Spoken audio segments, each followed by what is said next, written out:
Askofu wa kanisa la Anglikana Diocese ya Central Tanganyika DCT, Dr. Dickson Chilongani ametoa wito kwa serikali ya Tanzania kukutana kwenye meza ya mazungumzo na Chama cha Demokrasia na Maendeleo Chadema ili kumaliza tofauti zao.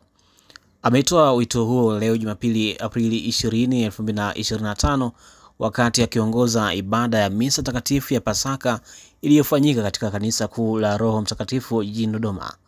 Amesema meza ya mazungumzo ndiyo njia ya kweli inaweza kuleta suluhu. Kama tulivyosikia, Shalom pia inahusiana na mahusiano, inahusu na mahusiano, kuwa na mahusiano bora. Kwenye Ijumaa Kuu nilisema sana kanisani watu wananuniana, kanisani watu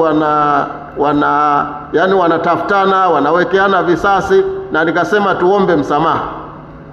Sasa leo tunazungumzia Shalom kuhusu mahusiano. Na ndio maana kila wakati kabla ya kushiriki meza ya Bwana, na leo tutafanya kabla ya kushiriki meza ya Bwana, tunakuwa na amkio la amani, na alafu tunapeana mikono au tunapungiana mikono. Na mimi nataka leo, hebu kabla hatujaenda pale kwenye meza ya Bwana, hebu mshike mkono jirani yako, mwambie Shalom.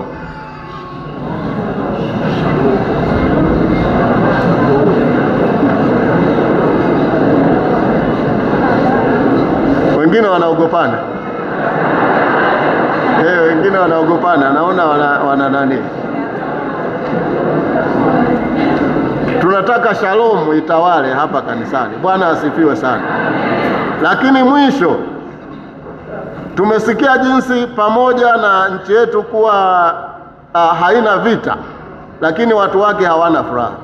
Sio wote, wengi wana furaha, lakini wengine hawana furaha.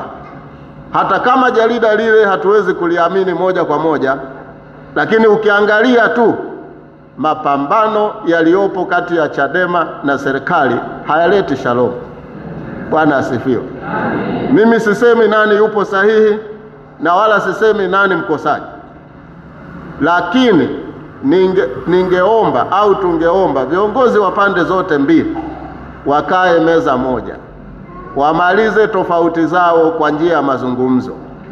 Hili ni jambo muhimu sana, ikizingatiwa kwamba wanachama wa vyama vyote viwili, Chadema na CCM, ni raia wema wa Tanzania na ni Wakristo wetu hapa. Kwa hiyo tuwaombe viongozi wetu wakae walimalize kwenye meza moja. Hilo ni la kwanza. Lakini la pili, ingawa nimesema la mwisho,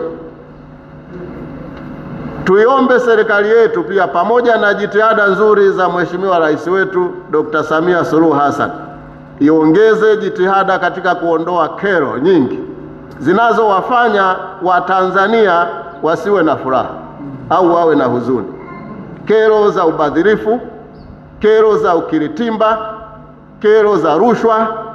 Na sasa hivi mtu akienda mahakamani, sio mahakamani, kwenye maofisi, ofisi yoyote ile, sio zote labda, lakini ofisi nyingi ukiingia, mtu anataka huduma, hawezi kupewa huduma mpaka ameombwa facilitation.